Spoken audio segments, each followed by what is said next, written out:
Apa jadinya jika sebuah kota yang penuh dengan konflik dan suku-suku yang bertikai, tiba-tiba berubah menjadi pusat peradaban yang damai, hanya dalam waktu 1 tahun. Menariknya, perubahan besar ini bukan dilakukan oleh sebuah pasukan militer, melainkan oleh satu orang pemuda yang datang tanpa pedang di tangannya. Namanya Musaibi bin Umair, mantan bangsawan Mekah yang memilih meninggalkan kemewahan demi sebuah misi diplomasi yang dianggap mustahil. Banyak yang penasaran, strategi komunikasi seperti apa yang ia gunakan hingga para pemimpin suku yang paling keras sekalipun bisa luluh dan menangis di hadapannya.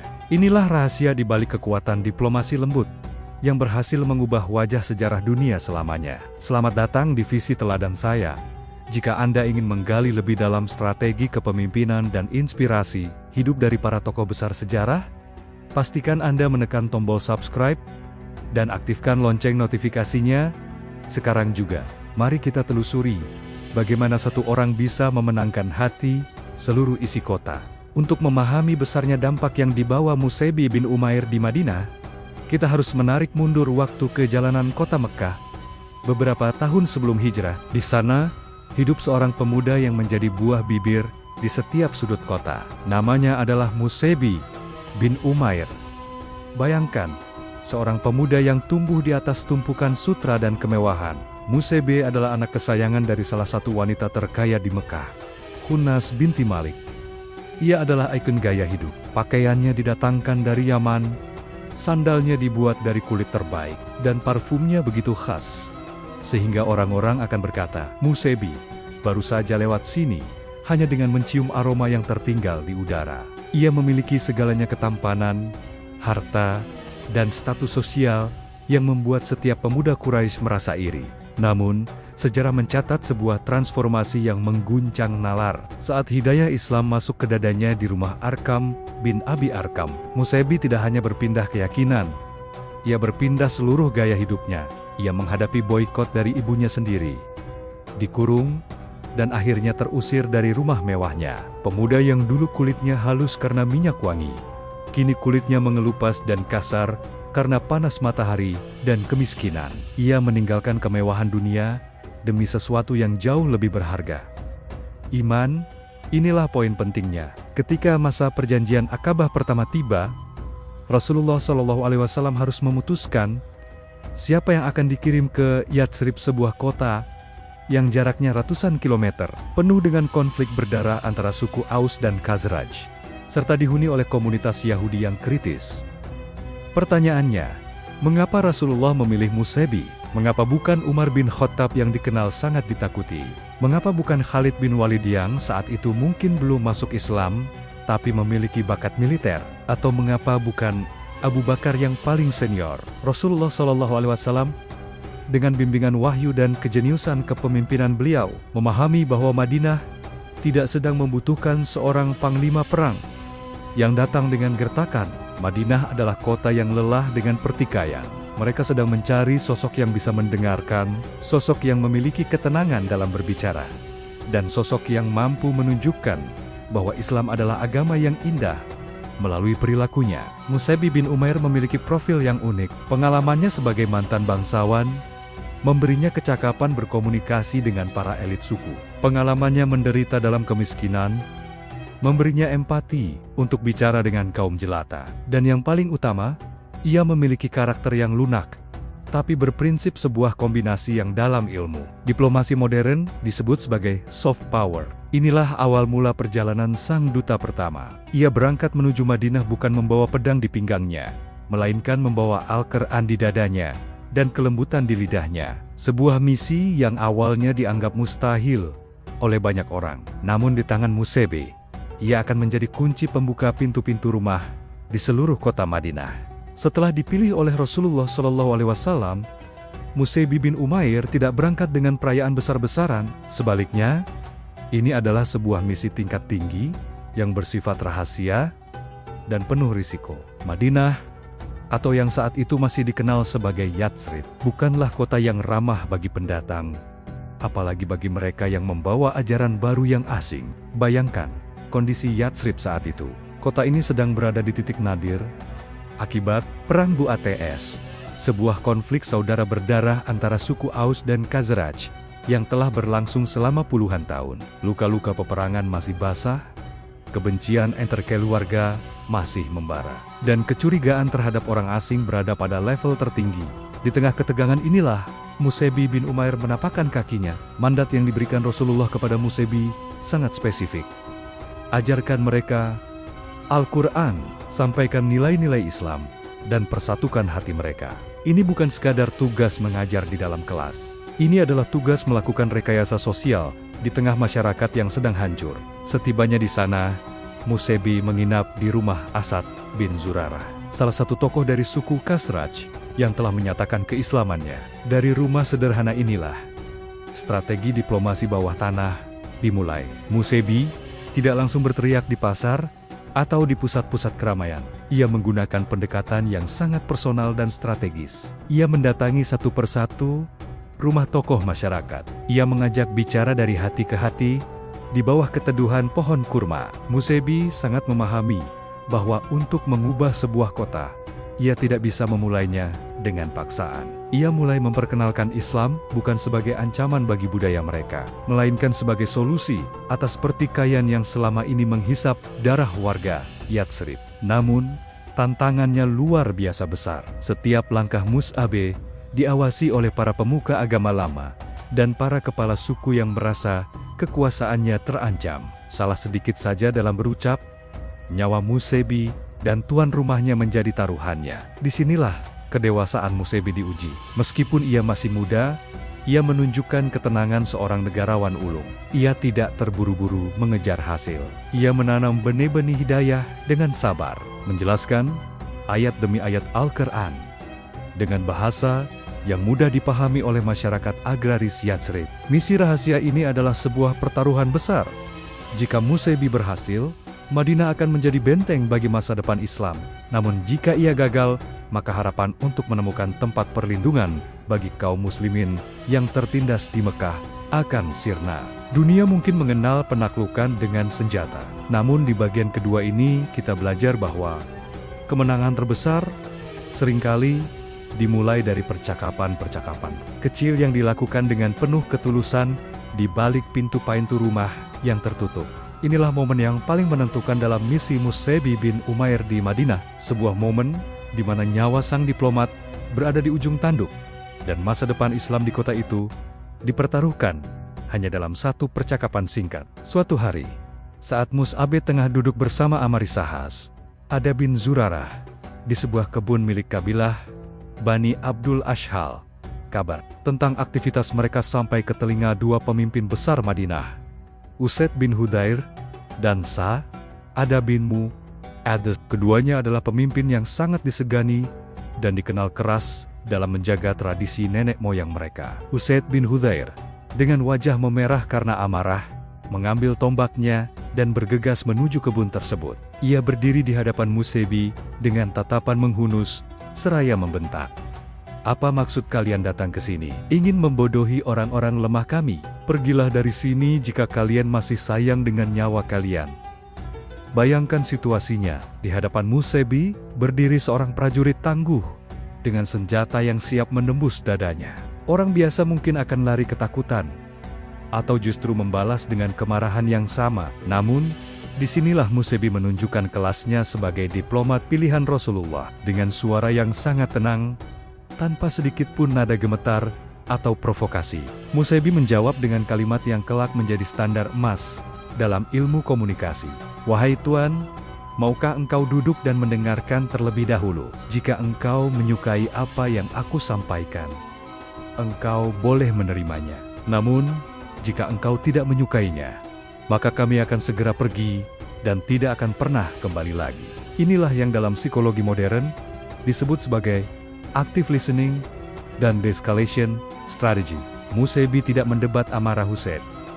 Ia justru memberikan kontrol kepada lawannya. Ia menghargai akal sehat Usaid dengan memintanya untuk menjadi hakim bagi dirinya sendiri. Usaid tertegun. Logika Musabi begitu adil, sehingga ia tak punya alasan untuk menolak. Ia menancapkan tombaknya ke tanah dan berkata, "Engkau benar, bicaralah." Mus'ab pun mulai membacakan ayat-ayat Al-Quran. dan menjelaskan tentang Islam dengan kelembutan yang luar biasa. Perlahan, gumpalan amarah di wajah Usaid mencair. Cahaya hidayah mulai tampak. Usaid yang tadinya datang untuk membunuh, justru pulang dengan hati yang tunduk. Ia berkata, "Betapa indahnya ucapan ini.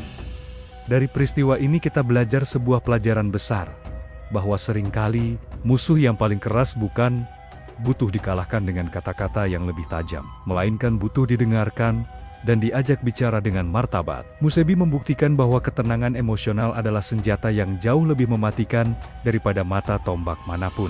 Keberhasilan Musebi menaklukkan hati Usaid bin Hudzair hanyalah permulaan.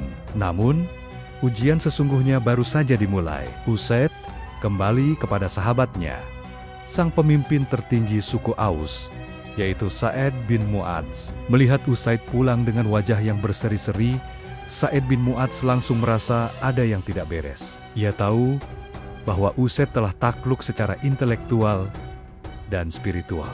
Dengan rasa penasaran yang bercampur amarah, Sa'ad sendiri yang akhirnya turun tangan. Ia mendatangi Musebi dengan maksud yang lebih keras. Ia ingin menghentikan dakwah ini sekali dan untuk selamanya, karena menganggapnya sebagai ancaman terhadap stabilitas suku mereka. Namun, apa yang terjadi? Musebi bin Umair kembali menggunakan senjata yang sama.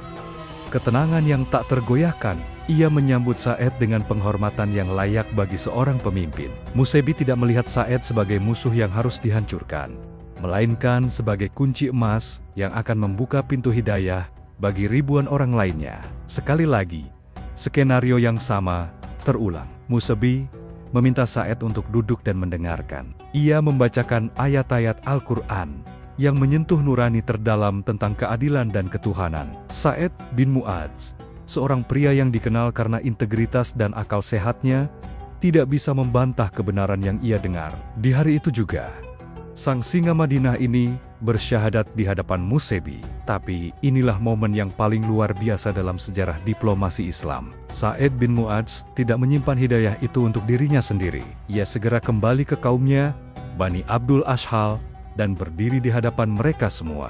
Ia bertanya kepada kaumnya, "Bagaimana kedudukanku di antara kalian?" Mereka menjawab, "Engkau adalah pemimpin kami, orang yang paling cerdas dan paling mulia di antara kami." Lalu Sa'ad berkata dengan tegas, "Maka aku tidak akan berbicara dengan laki-laki maupun perempuan dari kalian, sampai kalian beriman kepada Allah dan Rasul-Nya."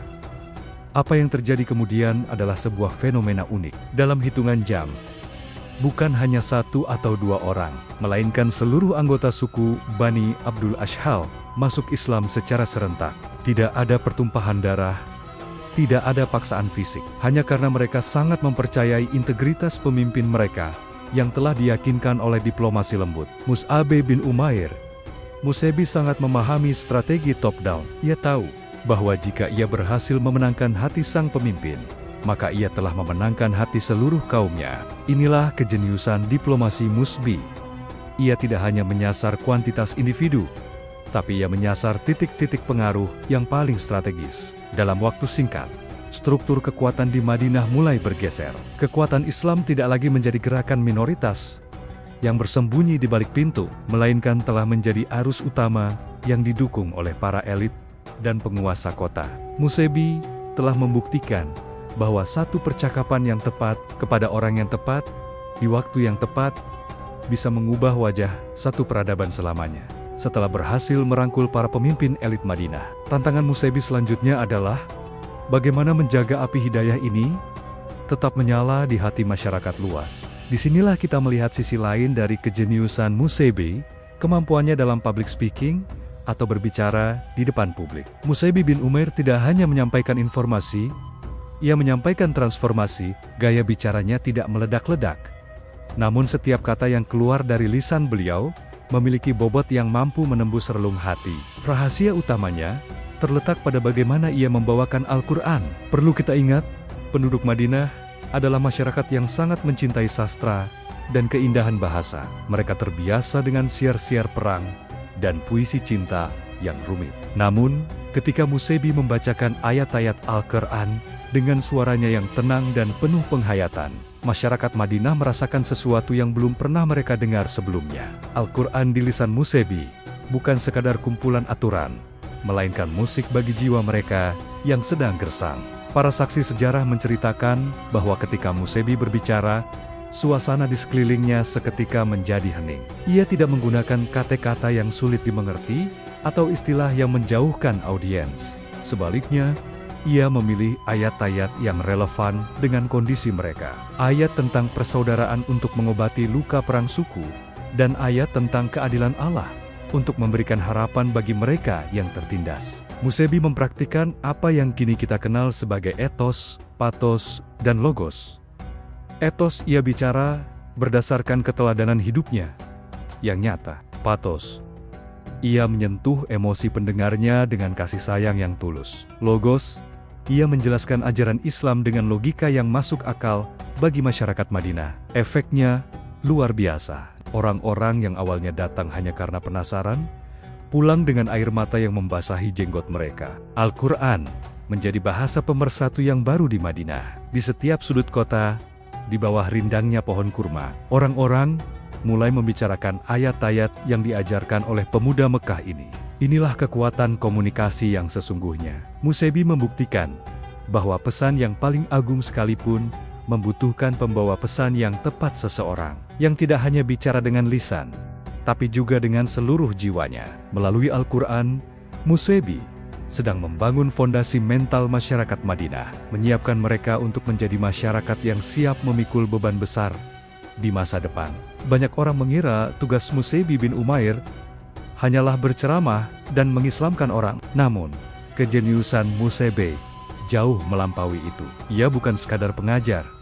Ia adalah seorang arsitek sosial. Di bagian ini, kita akan melihat bagaimana Musebi mulai membangun fondasi komunitas yang kuat. Bahkan sebelum Rasulullah SAW menapakkan kaki di Madinah, Musebi sangat memahami bahwa sebuah keyakinan tanpa komunitas yang solid akan mudah goyah. Maka, langkah strategis yang ia lakukan adalah mencairkan sekat-sekat permusuhan yang sudah mendarah daging. Selama puluhan tahun, suku Aus dan Khazraj hidup dalam dendam kesumat. Musebi mulai menyatukan mereka dalam satu identitas baru, Ukhuwah Islamiyah atau persaudaraan Islam, yang mengatur pertemuan-pertemuan rutin yang melibatkan kedua suku tersebut. Di bawah bimbingannya, mereka yang dulu saling menghunuskan pedang di perang Buats, kini duduk berdampingan bahu-membahu belajar Al-Quran dan makan dari nampan yang sama. Musebi sedang melakukan soft launching dari konsep masyarakat Madinah yang kelak akan dipimpin langsung oleh Nabi. Salah satu pencapaian besar Musebi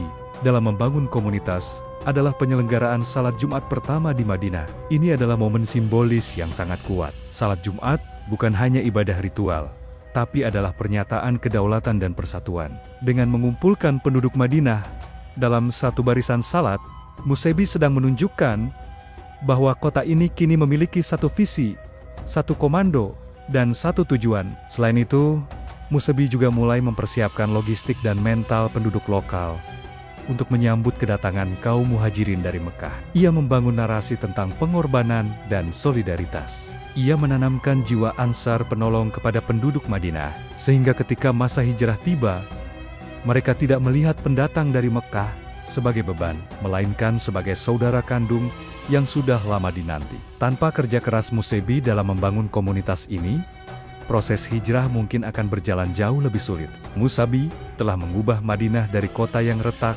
menjadi sebuah rumah yang hangat dan siap huni. Ia membuktikan bahwa diplomasi sejati tidak berhenti pada kata sepakat, tapi berlanjut pada pembangunan ekosistem yang saling mendukung. Disinilah kita belajar bahwa kepemimpinan yang hebat adalah tentang membangun sistem dan hubungan antar manusia, bukan hanya sekadar mengumpulkan pengikut. Ada sebuah pepatah yang mengatakan bahwa karakter seseorang berbicara jauh lebih keras daripada kata-katanya. Prinsip inilah yang menjadi inti dari kesuksesan Musebi bin Umair di Madinah. Di bagian ini, kita akan melihat bagaimana pribadi Musebi menjadi magnet yang menarik hati ribuan orang tanpa perlu banyak berdebat. Penduduk Madinah bukanlah masyarakat yang mudah tertipu oleh retorika. Mereka adalah orang-orang lapangan yang praktis. Mereka memperhatikan setiap gerak-gerik Musebi. Mereka tahu bahwa pemuda ini dulunya adalah bangsawan terkaya di Mekah, yang jubahnya seharga ratusan dinar dan parfumnya memenuhi pasar. Namun, di Madinah, mereka melihat Musebi yang sangat berbeda. Musebi tampil sebagai sosok yang sangat sederhana. Ia memakai pakaian yang dipenuhi tambalan, makan dengan porsi yang sangat bersahaja, dan tidur di lantai rumah penduduk yang menampungnya. Namun, meski penampilannya sederhana, ia memancarkan wibawa yang luar biasa. Tidak pernah ada keluhan keluar dari mulutnya tentang masa lalunya yang mewah. Inilah yang disebut sebagai diplomasi adab. Musebi menunjukkan bahwa Islam bukan hanya tentang apa yang diucapkan di mimbar, tapi tentang bagaimana seseorang memperlakukan orang lain. Saat ia dihina, ia membalas dengan senyuman. Saat ia ditantang, ia menjawab dengan logika yang santun. Saat ia melihat orang yang membutuhkan, ia adalah orang pertama yang turun tangan, meskipun ia sendiri dalam keterbatasan. Penduduk Madinah melihat konsistensi antara apa yang dibacakan Musebi dalam Al-Quran dengan apa yang ia lakukan dalam kehidupan sehari-hari. Ketika ia berbicara tentang kasih sayang, mereka melihat kasih sayangnya. Ketika ia berbicara tentang kejujuran, mereka melihat integritasnya. Keteladanan ini menciptakan tingkat kepercayaan atau trust yang sangat tinggi. Bagi warga Madinah, Musebi adalah bukti hidup bahwa ajaran Islam mampu mengubah seorang bangsawan yang manja menjadi pejuang yang tangguh dan penuh empati. Mereka tidak hanya jatuh cinta pada Islam karena ayat-ayatnya, tapi mereka jatuh cinta pada Islam karena mereka melihat Al-Quran yang berjalan dalam diri Musebi bin Umair. Pelajaran besar bagi kita di era digital ini. Sehebat apapun konten atau narasi yang kita buat, tanpa karakter dan integritas di baliknya, pesan itu tidak akan pernah sampai ke hati. Musebi memenangkan Madinah bukan karena ia paling pintar bicara, tapi karena ia memiliki jiwa yang paling tulus untuk memberi teladan.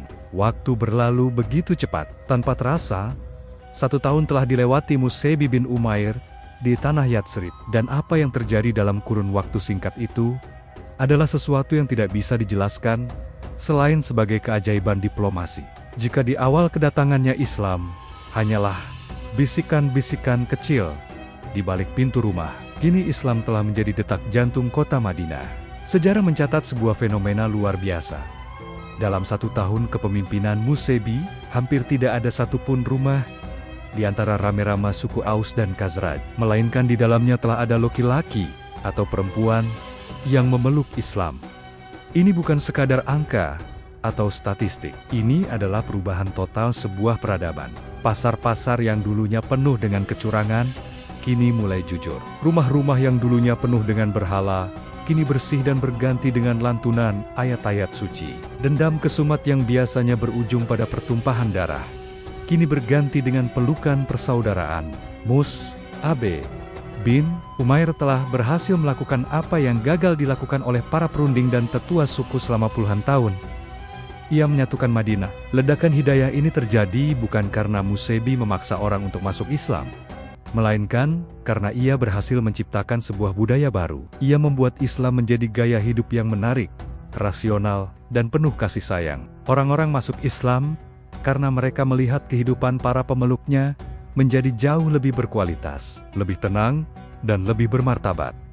Puncaknya adalah saat musim haji tiba. Musebi kembali ke Mekah, tidak sendirian. Ia memimpin sebuah delegasi besar, 73 laki-laki, dan 2 wanita dari Madinah untuk bertemu dengan Rasulullah SAW dalam apa yang dikenal sebagai perjanjian Aqabah kedua. Pertemuan ini bukan lagi sekadar janji setia individu, melainkan sebuah komitmen politik dan militer dari sebuah kota yang berdaulat untuk melindungi Rasulullah. Madinah telah siap, Madinah telah matang, dan semua itu bermula dari 1 orang duta yang bekerja dalam sunyi, menanam benih dengan sabar, hingga akhirnya panen raya hidayah itu tiba. 1 tahun di tangan Musebi bin Umair membuktikan sebuah teori penting, bahwa perubahan besar tidak selalu butuh waktu berabad-abad. Jika dilakukan dengan strategi yang tepat, ketulusan yang dalam, dan metode diplomasi yang lembut, 1 tahun sudah cukup untuk mengubah wajah sebuah bangsa selamanya. Setelah 1 tahun berjuang di garis depan diplomasi, tibalah saat bagi Musebi bin Umair untuk kembali ke Mekkah. Namun, kepulangannya kali ini sangat berbeda dengan saat ia pergi. Ia tidak kembali sebagai pemuda yang membawa kegagalan, melainkan sebagai pahlawan tanpa tanda jasa yang telah membuka gerbang peradaban baru. Pertemuan antara Musaibi dan Rasulullah SAW adalah salah satu momen paling mengharukan dalam sejarah. Bayangkan perasaan Musaibi. Setahun penuh, ia memikul beban berat di pundaknya. Sendirian, di kota asing, menghadapi ancaman pembunuhan, dan menata masyarakat yang hancur. Kini, ia berdiri kembali di hadapan guru dan pemimpin yang sangat ia cintai. Dengan kerendahan hati yang luar biasa, Musaibi tidak menyombongkan keberhasilannya. Ia melaporkan setiap detail perkembangan di Madinah dengan penuh ketelitian. Ia menceritakan bagaimana suku Aus dan Khazraj kini telah bersaudara, bagaimana para pemimpin suku telah bersujud kepada Allah, dan yang paling penting, Madinah telah siap menjadi tempat perlindungan bagi Islam. Mendengar laporan tersebut, wajah Rasulullah SAW berseri-seri. Kegembiraan yang terpancar dari wajah Nabi adalah medali tertinggi bagi Musaibi. Di saat kaum muslimin di Mekah masih terus ditekan, disiksa, dan dikucilkan, berita dari Musaibi adalah oase di tengah padang pasir. Kabar ini memberikan harapan nyata bahwa pertolongan Allah telah dekat. Inilah puncak dari sebuah tugas diplomatik. Kepuasan sang pemberi mandat. Musaibi telah menjalankan tugasnya melampaui ekspektasi. Ia tidak hanya menyebarkan agama, ia telah menyiapkan panggung bagi peristiwa terbesar dalam sejarah Islam, yaitu hijrah. Melalui pertemuan ini, kita belajar tentang arti loyalitas dan akuntabilitas. Musaibi mengajarkan kita bahwa seorang utusan yang hebat bukan hanya mereka yang bisa bekerja mandiri di lapangan, tapi mereka yang selalu kembali dengan hasil nyata dan tetap menjaga kerendahan hati di hadapan pemimpinnya. Misi Musaibi telah selesai dengan sempurna. Ia telah mengubah Yatsrib yang penuh konflik menjadi Madinah Al-Munawwarah, kota yang bercahaya. Dan cahaya itu bermula dari ketulusan hati seorang pemuda bernama Musaibi bin Umair. Kisah Musaibi bin Umair tidak berakhir di Madinah, dan teladannya tidak boleh berhenti hanya sebagai catatan sejarah. Dari perjalanan hidupnya, kita belajar bahwa perubahan besar dunia tidak selalu dimulai dengan dentuman meriam atau kilatan pedang. Perubahan paling abadi justru dimulai dari perubahan cara berpikir dan sentuhan pada hati manusia. Musaibi membuktikan kepada kita 3 pilar diplomasi yang masih sangat relevan hingga hari ini. Kekuatan karakter, bahwa siapa diri Anda jauh lebih penting daripada apa yang Anda katakan. Integritas adalah fondasi dari segala bentuk komunikasi. Kecerdasan emosional, keberanian untuk mendengarkan saat orang lain marah, dan ketenangan untuk menjawab saat situasi memanas. Ketulusan visi, Musaibi tidak mencari panggung untuk dirinya sendiri. Ia bekerja untuk sebuah visi yang jauh lebih besar dari sekadar egonya. Di era digital saat ini, di mana perdebatan seringkali berakhir dengan saling menjatuhkan di media sosial, kita sangat merindukan sosok-sosok seperti Musaibi bin Umair, sosok yang mampu menjembatani perbedaan, yang lebih suka menawarkan solusi daripada mencari kesalahan, dan yang mampu menyampaikan kebenaran dengan cara yang paling indah. Musaibi mengajarkan kita bahwa setiap dari kita adalah duta. Anda adalah duta bagi keluarga Anda, duta bagi profesi Anda, dan duta bagi keyakinan Anda. Pertanyaannya, apakah kehadiran kita membawa kedamaian seperti Musaibi, ataukah kita justru menjadi bagian dari kebisingan yang tidak berujung? Mari kita tutup kisah ini dengan sebuah refleksi. Musaibi bin Umair akhirnya gugur sebagai syahid dalam perang Uhud. Saat ia wafat, kain kafannya tidak cukup untuk menutupi seluruh tubuhnya. Jika kepalanya ditutup, kakinya terlihat, dan jika kakinya ditutup, kepalanya terlihat.